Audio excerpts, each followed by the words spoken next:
ပေဘူးကျွန်တော်တို့လဲဒါပေမဲ့အကျဉ်းအပြည့်ပထမမဟုတ်ခရစ်တော်ယုံကြည်ချက်နဲ့တွားတာကျွန်တော်တို့ဟာမတူတာကသူတို့ကောင်းတာလို့ရင်ကောင်းတာဖြစ်မှာပေါ့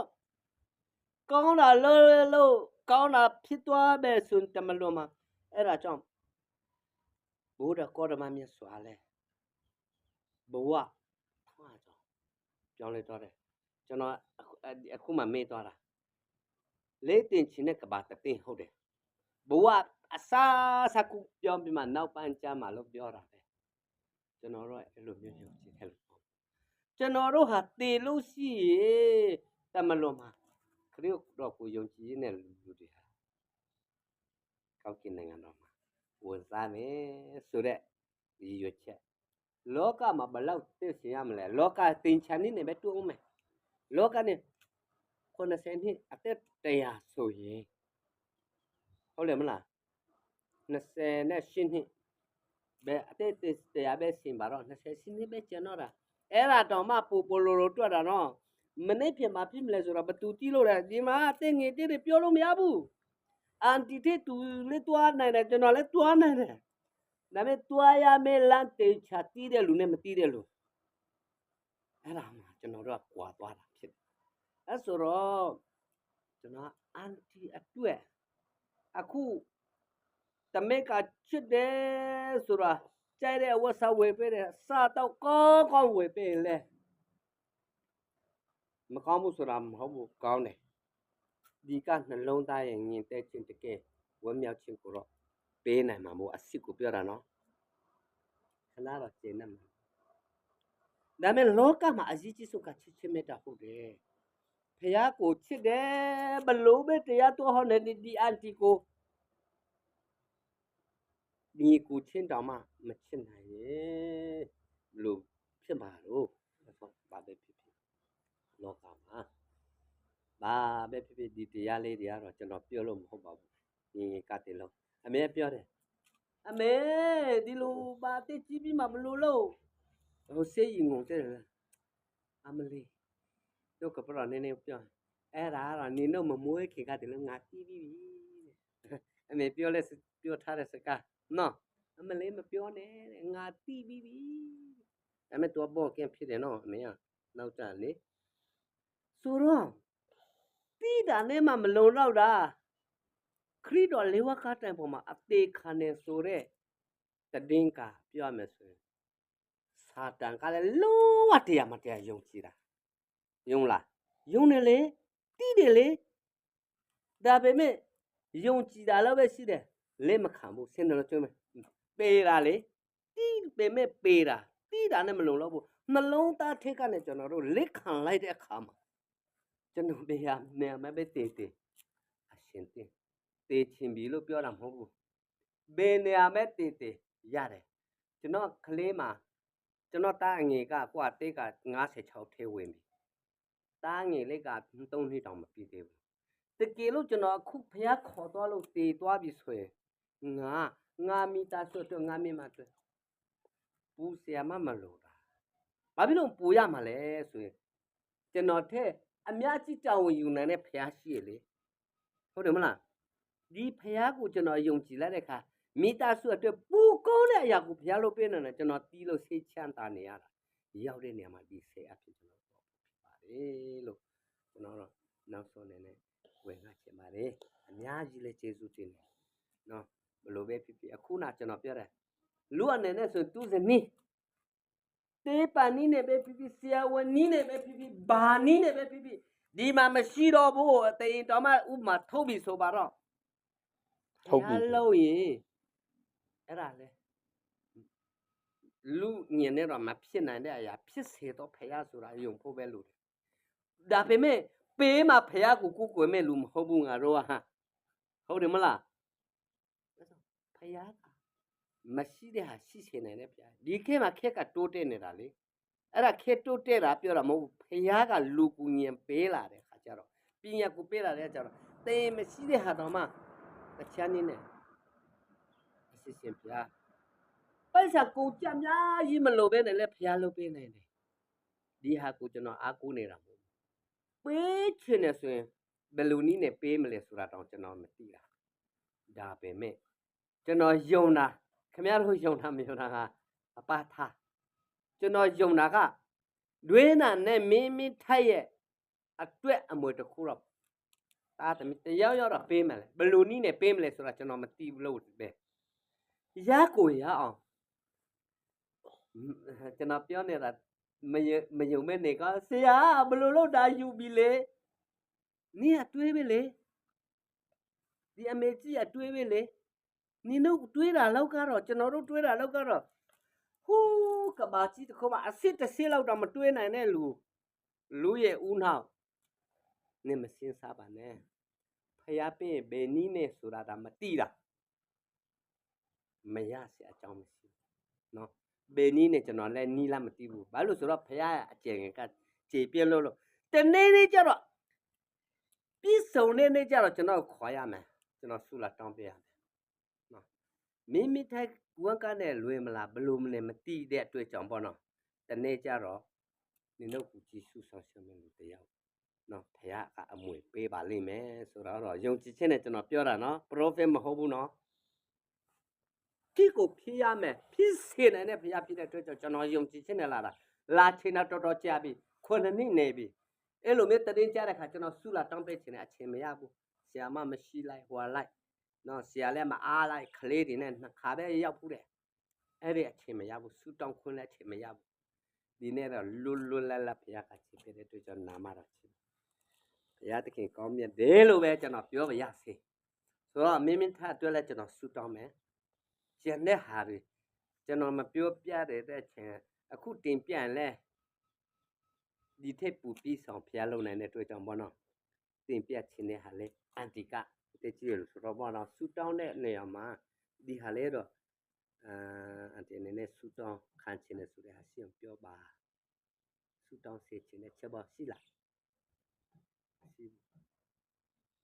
ရှိပါတယ်နော်ဆရာပဲပြောလိုက်ပါဟုတ်ကဲ့ပါဆရာထိုင်ရင်းနဲ့ပဲပြောဟုတ်ကဲ့အခု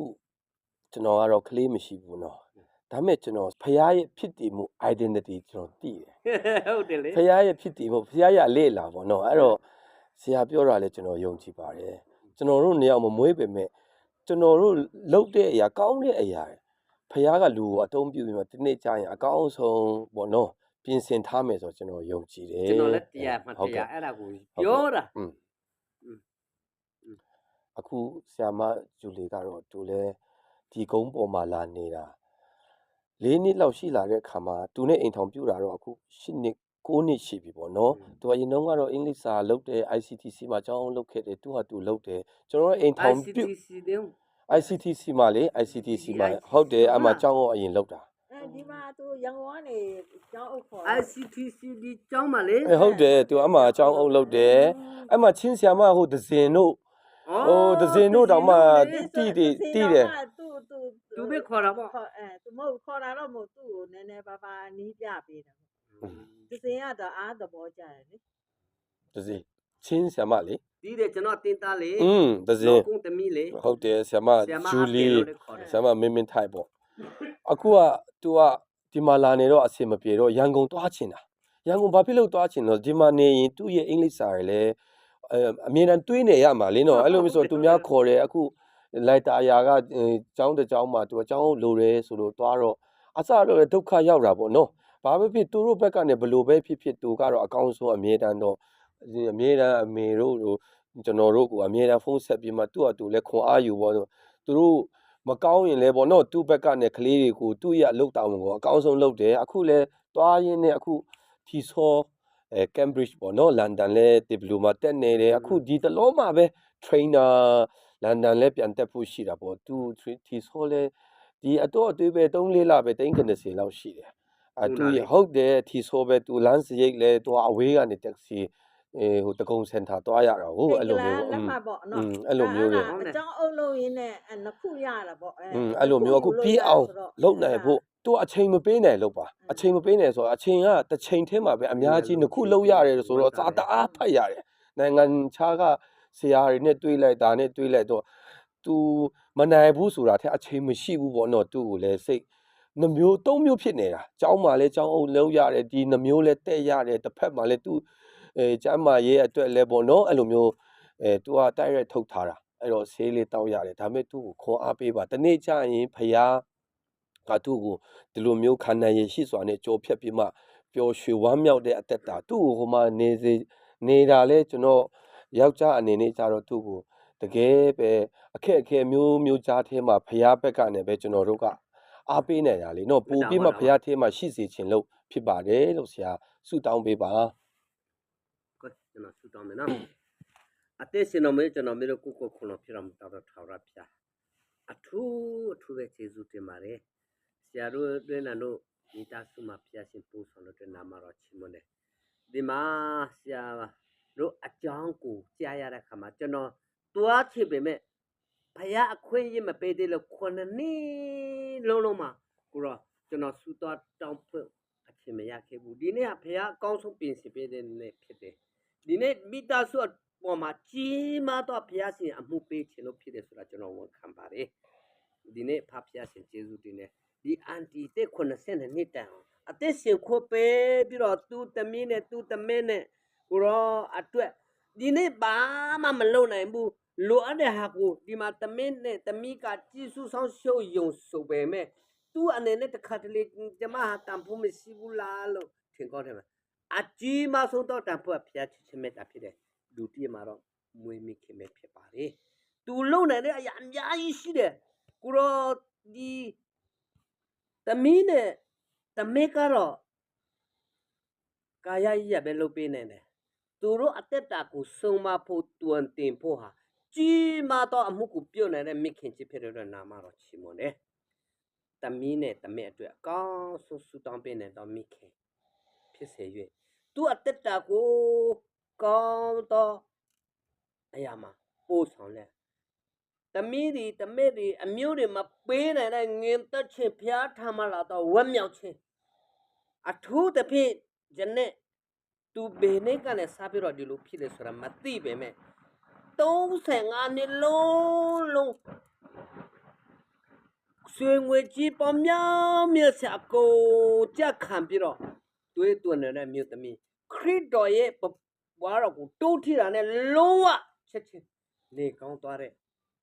အရာဟာဟိုးမှကြံခဲ့တာမဟုတ်ဘူးဒီနေ့လေငါမရှိတဲ့နောက်ပိုင်းကြီးမားသောမှုပြုတ်မယ်ဆိုတဲ့ခရစ်တော်ဖျားဒီနေ့မိခင်ချက်ပေါ်မှာသူဟာသူလမ်းလျှောက်ရတော့ခွင့်ပေးပါကျမ်းမာရတော့ခွင့်ပေးပါဖျားစီမဲ့လုတ်ပေးနေတဲ့နာမတော်ချီးမွမ်းပါတယ်